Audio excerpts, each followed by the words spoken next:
TGT PGT practice set के आज के अंक में आप सभी लोगों का स्वागत है। आज का पहला क्वेश्चन है 28 नंबर। मोलस्का संघ में आंख एक पतली रचना के ऊपर स्थित होती है जिसे कहते हैं। सोचिए और बताइए क्या कहते हैं। इसके पहले के सभी क्वेश्चन पिछले वीडियोज में हो चुके हैं। यदि आप लोगों ने वो वीडियो नहीं देखा है तो जाकर के चैनल से देख सकते हैं। आज का वीडियो 28 नंबर क्वेश्चन से शुरू है। मोलस्का संघ में आंख एक पतली रचना के रूप में स्थित होती है या रचना के ऊपर स्थित होती है जिसे कहते हैं। आंसर सही होगा इसमें से सी, आमेटोफोर कहते हैं। और आमेटोफोर को हिंदी में नेत्रक धर कहा जाता है। नेत्रक धर। और आपको बता दें जो मोलस्का संघ है इसमें जो घोंघा होता है, घोंघा में एक जोड़ी छोटे व मांसल ठूंठ जैसे वृंत पर नेत्र होते हैं, यानी वृंत डंठल जैसे लगे होते हैं, इसके बाद नेत्र होता है तो उसे ही क्या कहा जाता है, नेत्रक धर कहा जाता है या आमेटोफोर कहा जाता है। नेक्स्ट क्वेश्चन है, मिलर के प्रयोग में निम्न में से किसका संश्लेषण हुआ था। यदि आप लोग मिलर का प्रयोग देखना चाहते हैं तो चैनल में अपलोडेड है, आप लोग चैनल में जाकर के देख सकते हैं। सोचिए और बताइए कि इसमें कौन सा ऑप्शन सही होगा। मिलर के प्रयोग में निम्न में से किसका संश्लेषण हुआ था।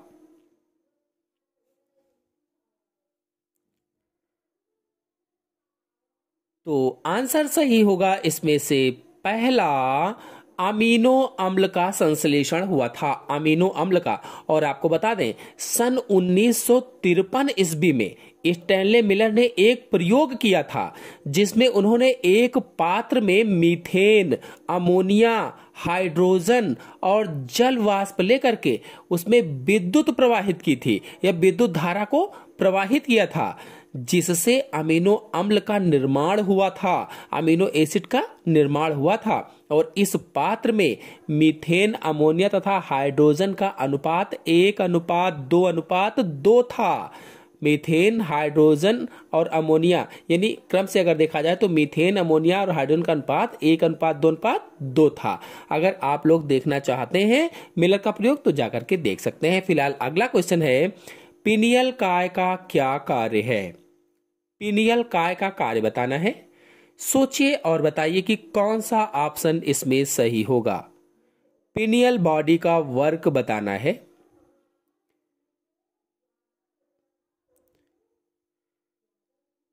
तो इसका आंसर सही होगा डी, उपरोक्त सभी पिनियल काय के कार्य होते हैं।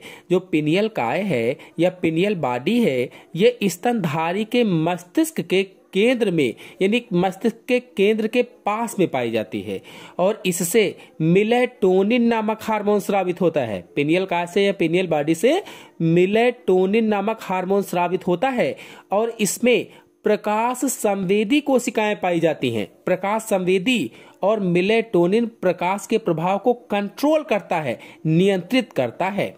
फिर नेक्स्ट क्वेश्चन है, मुर्गे का सिंसैक्रम बना होता है। सोचिए और बताइए कि इसमें कौन सा ऑप्शन सही होगा। मुर्गे का सिंसैक्रम बना होता है।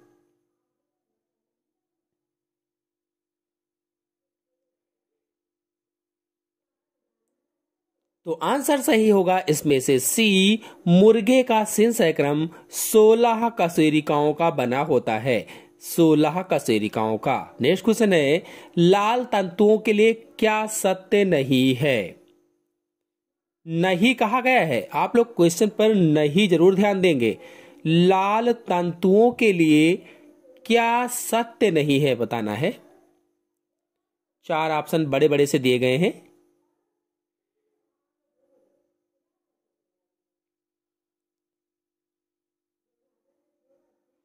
आपको बता दें कि लाल पेशी तंतुओं में उपस्थित चिकनी अंतःप्रद्रव्य जालिका को सार्कोप्लाज्मिक रेटिकुलम कहा जाता है, सार्कोप्लाज्मिक रेटिकुलम। इसलिए इसमें आंसर सही होगा, इनमें सार्कोप्लाज्मिक रेटिकुलम की मात्रा अधिक होती है। नेक्स्ट क्वेश्चन है, मादा ड्रोसोफिला में गुणसूत्र युग्म होता है। ड्रोसोफिला में लिंग निर्धारण चैनल में वीडियो अपलोडेड है, आप लोग जाकर के देख सकते हैं। जो ड्रोसोफिला होती है एक प्रकार की मक्खी होती है, और कहा गया मादा ड्रोसोफिला में गुणसूत्र युग्म क्या होगा, तो मादा ड्रोसोफिला में गुणसूत्र युग्म XX होगा, बी वाला ऑप्शन सही होगा। और नर में XY होता है। तो ड्रोसोफिला में यानी मादा ड्रोसोफिला में XX गुणसूत्र और नर में XY गुणसूत्र होते हैं, और ड्रोसोफिला में कुल गुणसूत्रों की संख्या 8 होती है, यानी ड्रोसोफिला मक्खी में 8 गुणसूत्र पाए जाते हैं। नेक्स्ट क्वेश्चन है, महिलाओं में केवल गर्भावस्था के दौरान कौन से हार्मोन उत्पन्न होते हैं। कहा गया है केवल गर्भावस्था के दौरान, ध्यान रखेंगे, कौन से हार्मोन उत्पन्न होते हैं।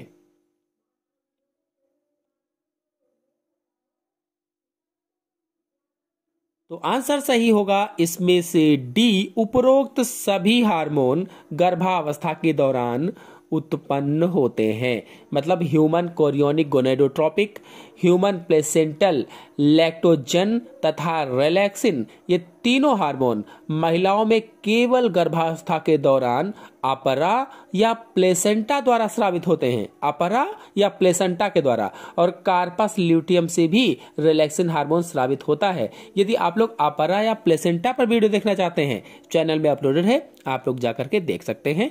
नेक्स्ट क्वेश्चन है, मेटास्टेसिस क्या है। 4 ऑप्शन आपके सामने दिए गए हैं, सोचिए और बताइए कि कौन सा ऑप्शन सही होगा। मेटास्टेसिस क्या है, बता दें कि कैंसर कोशिकाओं का अपने मूल स्थान से दूर किसी नए स्थान तक फैलना मेटास्टेसिस कहलाता है। जो कैंसर की कोशिकाएं होती हैं, सेल्स होती हैं, वो जहां पर बनी थी वहां से दूर किसी नए स्थान पर जब फैलती हैं तो उसे ही मेटास्टेसिस कहा जाता है। और इसमें ऑप्शन सही होगा बी, कैंसर कोशिकाओं का नए स्थानों पर फैलना। यदि कैंसर पर वीडियो देखना चाहते हैं तो चैनल में अपलोडेड है, आप लोग जाकर के देख सकते हैं। नेक्स्ट क्वेश्चन है, निम्न में से प्लाज्मोडियम की कौन सी अवस्था मादा एनाफ्लीज द्वारा मनुष्य में स्थानांतरित होकर मलेरिया रोग उत्पन्न करती है। सोचिए और बताइए। जब तक आप लोग आंसर बता रहे हैं, आपको बता दें, यदि आप लोग मलेरिया परजीवी प्लाज्मोडियम की पूरी लाइफ साइकिल, इसके बारे में पूरी डिटेल से जानना चाहते हैं, तो चैनल में वीडियो अपलोडेड है। मलेरिया परजीवी की लाइफ साइकिल आप लोग जाकर के देख लीजिए, या प्लाज्मोडियम की लाइफ साइकिल आप लोग जाकर के अच्छे से समझ सकते हैं। बहुत ही सरल भाषा में संपूर्ण जानकारी दी गई है। तो इसमें आंसर सही होगा सी, बीजाणुज अवस्था। और बीजाणुज को स्पोरोजोइट कहा जाता है, यानी संक्रामक अवस्था कौन सी होगी, तो बीजाणुज या स्पोरोजोइट होती है।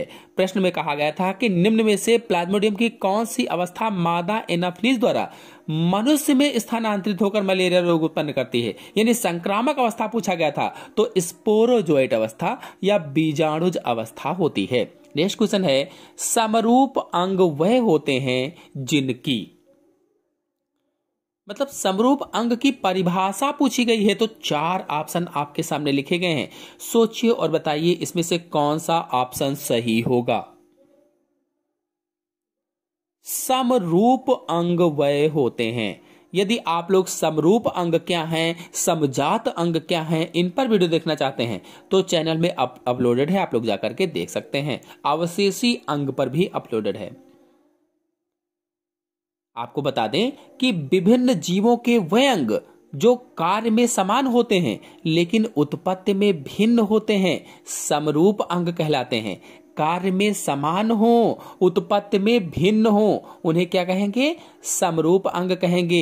इसलिए इसमें आंसर से होगा पहला, असमान उत्पत्ति, यानी उत्पत्ति में भिन्न हो गए लेकिन कार्य में समान है, इसलिए पहला ऑप्शन सही होगा। और उदाहरण स्वरूप अगर देखा जाए समरूप अंग का, तो जैसे कीटों के पंख और पक्षी के पंख।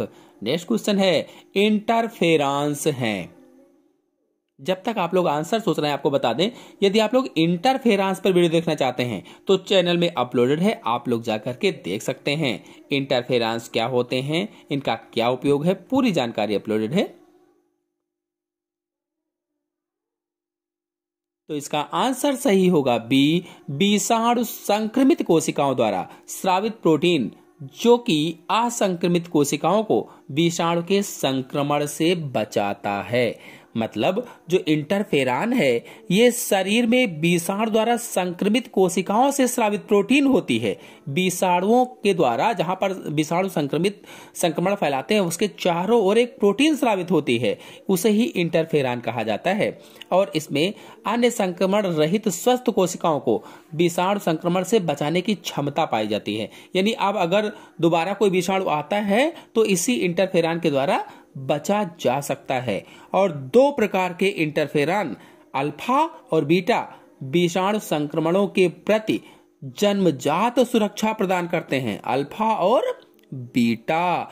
नेक्स्ट क्वेश्चन पर आते हैं। रेनवियर पर्व निम्न में से कौन से तंतुओं में पाए जाते हैं? सोचिए और बताइए।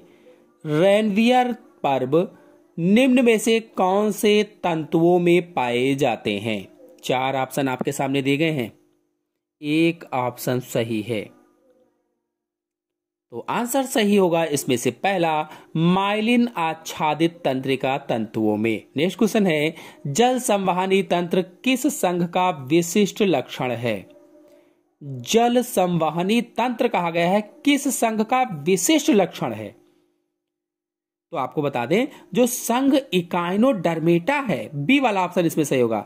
संघ इकाइनोडर्मेटा में जल संवहनी तंत्र यानी वाटर वेस्कुलर सिस्टम पाया जाता है, जो कि शरीर की सतह से पादाब या नाल पाद के रूप में फैला रहता है, ट्यूब फीट के रूप में फैला रहता है। और जल संवहनी तंत्र और नालपाद की उपस्थिति इकाइनोडर्मेटा का विशिष्ट लक्षण होता है या विशेष लक्षण होता है। नेक्स्ट क्वेश्चन है, निम्न में से कौन सा पक्षी नहीं है?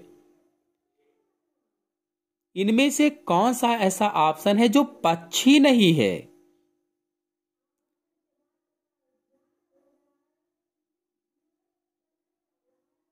तो आंसर सही होगा इसमें से बी, टेस्टुडो। जो टेस्टुडो है ये पक्षी नहीं है बल्कि कछुओं का वंश है, ये वंश का नाम है, पक्षी नहीं है। नेक्स्ट क्वेश्चन है, जीर्णता का विज्ञान कहलाता है।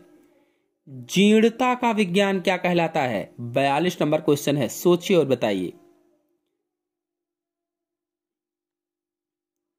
तो इसका ऑप्शन सही होगा पहला, जीरंटोलॉजी कहलाता है। जीरंटोलॉजी, आपको बता दें आजकल जीरंटोलॉजी के अध्ययन में काफी रुचि ली जा रही है, क्योंकि हमारे समाज में बूढ़े व्यक्तियों की संख्या काफी अधिक है। नेक्स्ट क्वेश्चन है, द्वितीय हृदय आवाज होती है। बहुत ही अच्छा क्वेश्चन है, इंपॉर्टेंट क्वेश्चन है।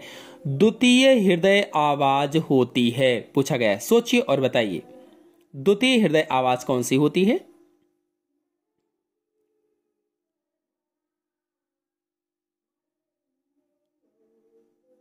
तो इसमें ऑप्शन सही होगा डी, डप अर्धचंद्राकार कपाटों के बंद होने पर द्वितीय हृदय आवाज होती है। डप अर्धचंद्राकार कपाटों के बंद होने पर।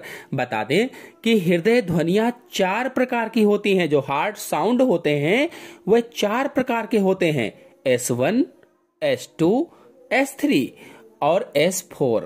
प्रथम ध्वनि जो S1 है ये लब की होती है, लब LUB, लब की होती है, जो एट्रियोवेंट्रिकुलर कपाटों के बंद होने पर उत्पन्न होती है। एट्रियोवेंट्रिकुलर यानी अलिंद निलय कपाटों के बंद होने पर उत्पन्न होती है, फर्स्ट वाली, प्रथम वाली। और जो द्वितीय ध्वनि है S2 वाली, ये डप यानी DUPP, डप की होती है, जो वेंट्रिकुलर सिस्टोल के अंत में आर्टिक तथा पल्मोनरी सेम्यूनर कपाटों के बंद होने से उत्पन्न होती है। और S3 तथा S4 ध्वनियां बहुत ही हल्की होती हैं। नेक्स्ट क्वेश्चन है, मनुष्य के किस रुधिर वर्ग में प्रतिरक्षी नहीं पाई जाती है? मनुष्य का कौन सा ऐसा रुधिर वर्ग है जिसमें एंटीबॉडी नहीं पाई जाती है? प्रतिरक्षी यानी antibody, blood group A, blood group B, blood group AB, blood group O। यदि आप लोग ब्लड ग्रुप पर वीडियो देखना चाहते हैं तो चैनल में अपलोडेड है, आप लोग जा करके अच्छे से समझ सकते हैं, देख सकते हैं। बता दें कि रुधिर वर्ग AB वाले व्यक्तियों में A तथा B किसी भी प्रकार की प्रतिरक्षी नहीं पाई जाती है, एंटीबॉडी नहीं पाई जाती है। इसीलिए ये किसी भी प्रकार के रुधिर को ग्रहण कर सकते हैं, इसीलिए इसे सर्वग्राही कहा जाता है। और इस प्रकार के व्यक्तियों में A तथा B दोनों प्रकार के प्रतिजन या एंटीजन पाए जाते हैं। नेक्स्ट क्वेश्चन है, लाल रुधिर कणिकाएं कार्बन डाइऑक्साइड का कितने प्रतिशत परिवहन करती हैं? जो लाल रुधिर कणिकाएं हैं, जो RBC हैं, वो CO2 का कितने प्रतिशत परिवहन करती हैं? सोचिए और बताइए। तो इसमें ऑप्शन सही होगा बी, 20 से 25%, यानी लगभग में 23% होगा। फिर नेक्स्ट क्वेश्चन है, कंकाली पेशी तंतुओं के मोटे पेशी सूत्रों में मुख्य प्रोटीन है। आपको बता दें, जो कंकालीय पेशी होती हैं, कंकाली पेशी तंतुओं के मोटे पेशी सूत्र मायोसिन नामक प्रोटीन के कुछ 100 अणुओं द्वारा निर्मित होते हैं, इसलिए इसमें आंसर सही होगा पहला, मायोसिन। नेक्स्ट क्वेश्चन है, मेड्यूला ऑब्लोगेटा में उपस्थित केंद्र नियंत्रित करते हैं। क्या नियंत्रित करते हैं? श्वसन, हृदय परिसंचरण, जठर श्रावण। मेड्यूला ऑब्लोगेटा में उपस्थित केंद्र नियंत्रित करते हैं। आपको बता दें कि मेड्यूला ऑब्लोगेटा में उपस्थित केंद्र हृदय की गति को नियंत्रित करता है, श्वसन को नियंत्रित करता है, श्वसन, अनैच्छिक श्वासोच्छ्वास को नियंत्रित करता है, रक्त दाब को नियंत्रित करता है, आंतरीय तरंग गति, भोजन के निगलने, उल्टी तथा ग्रंथियों के श्रावण को नियंत्रित करता है। इसलिए इसमें आंसर सही होगा डी, उपरोक्त सभी। नेक्स्ट क्वेश्चन है, आम में खाने योग्य भाग है। जो आम होता है, मैंगो होता है, उसमें खाने योग्य भाग कौन सा होता है? आपको बता दें, आम का फल अष्टफल होता है, अष्टफल। और आम में यानी आम का जो फल होता है उसपे 3 मुख्य रूप से भाग होते हैं, बाह्य फल भित्ति, मध्य फल भित्ति और अंतः फल भित्ति। और इनकी जो अंतः फल भित्ति होती है वो हमेशा काष्ठीय होते हैं, लकड़ी वाली होती कह लीजिए। और आम का खाने योग्य भाग गूदेदार मध्य फल भित्ति होता है या मीसोकार्प होता है, इसलिए इसमें आंसर से होगा सी, मध्य फल भित्ति। नेक्स्ट क्वेश्चन है, लीनियस द्वारा दिया गया वर्गीकरण है।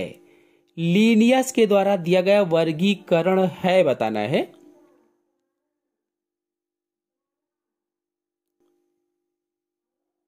तो ऑप्शन सही होगा इसमें से बी, वर्गीकरण की लैंगिक पद्धति। नेक्स्ट क्वेश्चन है, एंजियोस्पर्म जिम्नोस्पर्म से भिन्न है क्योंकि?